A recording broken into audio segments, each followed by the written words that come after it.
Hi, this is Jeff Heaton. Welcome to Applications of Deep Learning with Washington University.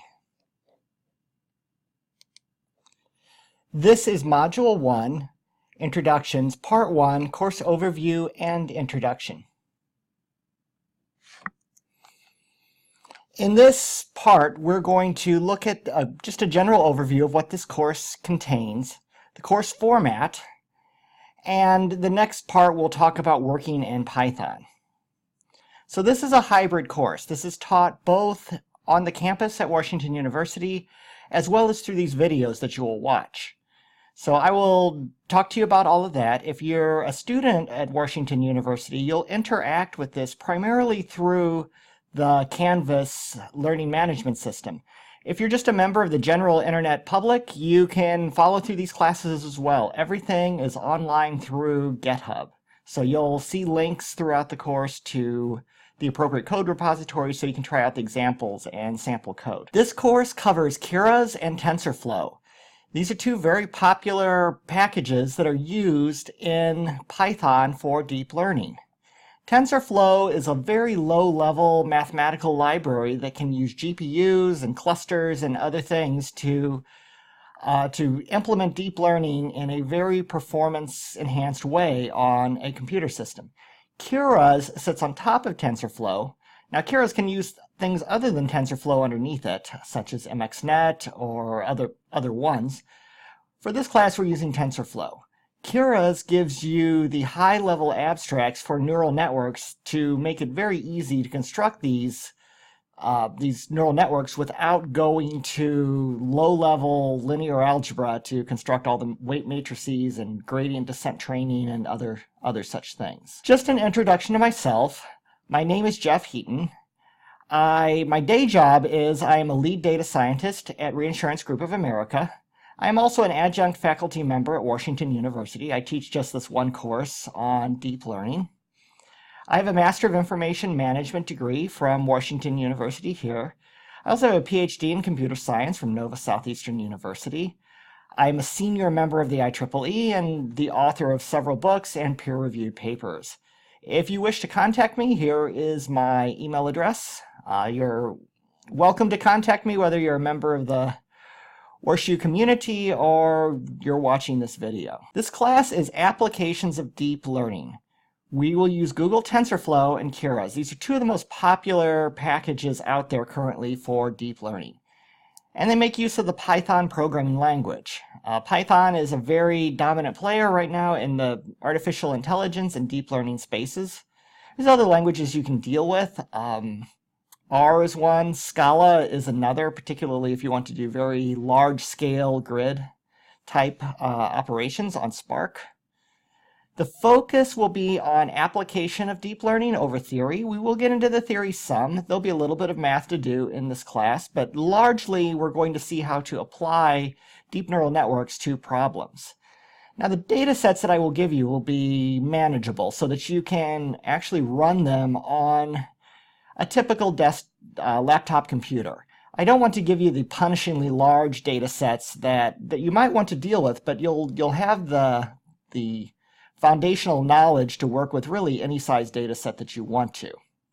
You'll just need bigger hardware. We will focus really on three different areas of deep learning. We will see the classic sort of predictive modeling. This is where you have a couple of columns and you want to predict the far right column.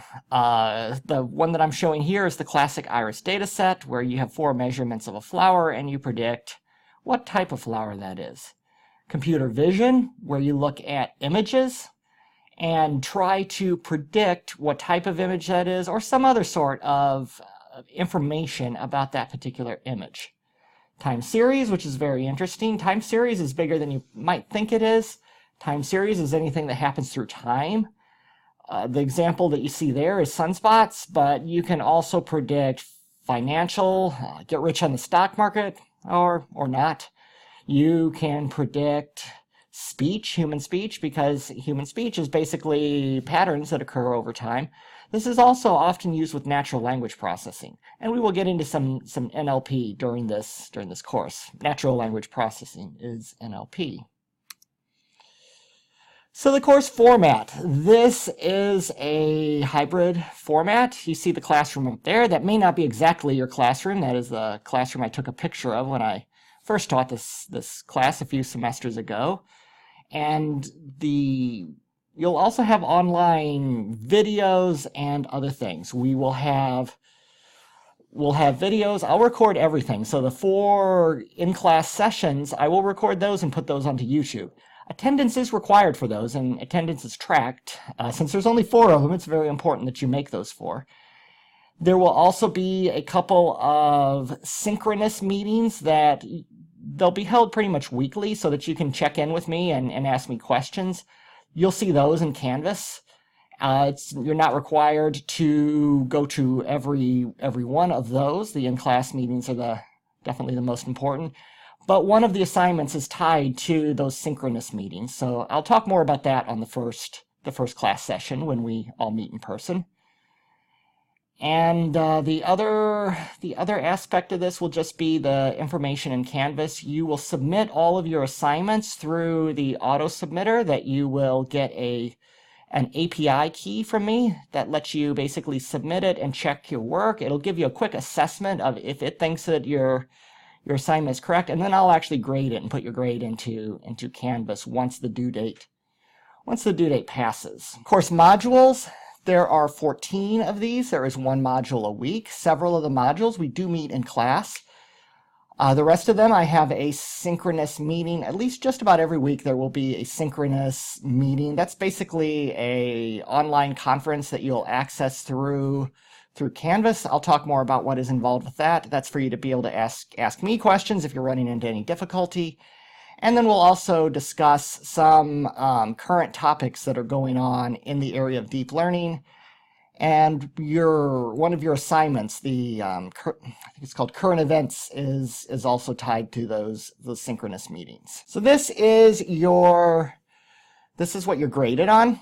There are 10 programming assignments. There is one of these due just about every week. So this is a hybrid format class. Engagement is a very important aspect of your success in this class. So there's an assignment due every week. The assignments have a due date. They're all in Canvas. And it's very important that you submit the assignment by the due date to get full credit. The assignment basically closes off a week after the due date. And once it closes off, if you don't have it submitted, you will get a 0 on that. So don't let that happen. Altogether, they're 25% of your grade. If you don't get it in by the due date, you'll definitely lose points. So make sure you get that in by the due dates listed in Canvas. The time on each of those dates is midnight of that day. There's a Kaggle project. In the past, students have had a lot of fun with this. You might have heard of Kaggle, you might not have heard of Kaggle. Kaggle is almost like competitive sports for data scientists and machine learning people. You can compete with other data scientists on Kaggle for potentially large amounts of money. There's been Kaggle competitions for over $1 million. However, for the Kaggle project, you'll be competing in a private Kaggle competition open just to students and also members of the internet community that may wish to enter it as well. So the Kaggle competition is pretty much fun. Usually even a couple of previous students will hop into the current semester's Kaggle and compete along with the students from the current class. There is an in-class midterm exam that's on your syllabus, and it is one of the 4 in-class meetings that we have. So it's very important that you make it for that class, since the midterm is in class. I'll give you plenty of information as we go through it on what will be on the midterm. There'll be a couple of calculations that we'll go through in class that you'll have to carry out on new data for the midterm, just to show that you truly understand the fundamentals of what a neural network is actually doing. And then a few just looking at data sort of questions. So it's the classic sort of in-class midterm exam. There is no final. There's a final project. The final project varies each semester, but I usually give you some sort of a academic paper in the field of deep learning that is related to security that mirrors some of the technologies that we used, and you need to basically just answer some questions and show that you understand really what they're doing in that particular paper. Then there's the current topics assignment. This is basically where we will discuss some current topics that are going on in deep learning. Deep learning is a huge, constantly evolving field. There's a lot going on there. I will pull in some very current things going on with deep learning that we can discuss in the forums in Canvas and also in the synchronous meetings that occur throughout the semester.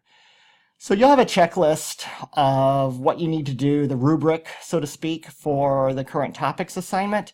This is really just to get you current on the very latest stuff in deep learning. This class is very relevant. I'm constantly updating it in between semesters. So some of the things that we talk about are new ideas that have come out in academic papers just within the last year or so in deep learning. This is the grade scale. This is standard for the School of Engineering and Applied Science. These are some of the packages that we will be working with. We'll be working in Python, the Anaconda distribution of Python. We'll be using Jupyter Notebooks. That's sort of the IDE that we're working with, and obviously Python. Now, you're not required to use Jupyter. You can use a standard Python IDE if you like. Spider is a very popular choice, often with students. So Python, this is a technical programming class. You will have a program due almost every week through this. So if you're listening to this thinking, oh my gosh, I hate coding, you might want to think about if you actually should be taking this course, because you will have a program due each time. It's not going to be super heavy-duty Python. We're going to do a review of just the parts of Python that you need. So I don't expect that you know Python already, but probably working with another programming language up to this point would be good. If this is if you're trying to learn to program for the very first time and learn deep learning all in one semester, that's pretty ambitious. So if you're concerned about your programming background being an issue with this, definitely shoot me an email. We can talk about that. Now, for using the Python in this, there's several options that you have. You can locally install Python on your computer. This is what I do when we work through something in class. I'll have my Mac usually with me, and I'll just plug it right into the monitor, and I run everything locally on my Mac. You can also run it on a pre-built Docker image that I provided. If you're familiar with Docker, this might be a good way to do it. If you're not so familiar with Docker, you might want to look at this. If you have a particularly, this is just one way to not have to go through all the installation steps. Docker is basically a pre-built virtual machine that has everything sort of in it. Or you can use the IBM Data Science Workbench. This gives you Jupyter Notebooks, and you're running everything on IBM's network and not on your own. So if you have a particularly weak laptop, this might be a good option for you. And by the way, I do have linked videos showing how to do all of those options. You definitely don't need to watch every video, but if you just watch the video for the option that you so desire. Now, resources. Canvas is very important. Canvas has all the assignments and everything on there. That's where your grades will be. Every grade, as I record attendance, everything is put into Canvas. So you want to make use of that. I do have a GitHub website that goes along with this, and my own website at WashU. We have links to all of those. GitHub is where all of the code is stored for this. Piazza, you might have used that with other courses at WashU. It is basically a way that you can post questions. I try to monitor Piazza pretty closely so that I try to post an answer if you ask anything within 24 hours. And then we'll also use Kaggle, so that's where one of the assignments will be submitted. All right, this is my information. Now before I conclude this video, I'm going to show you one more thing.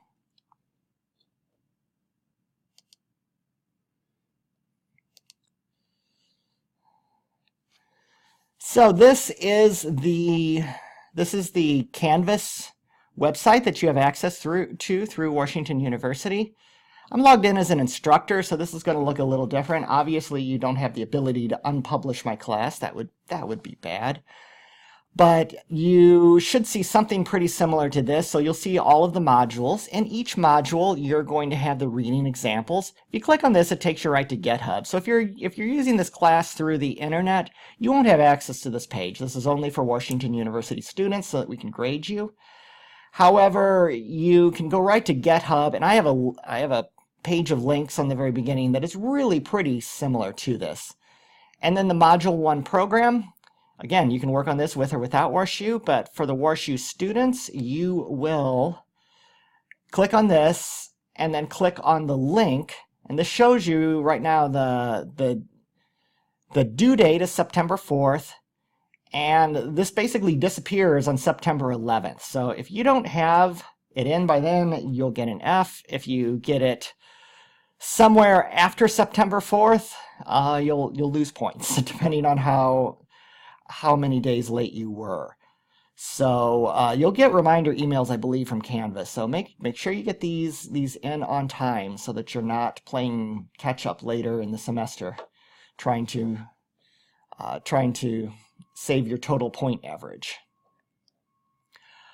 Okay, that is pretty much everything on Canvas.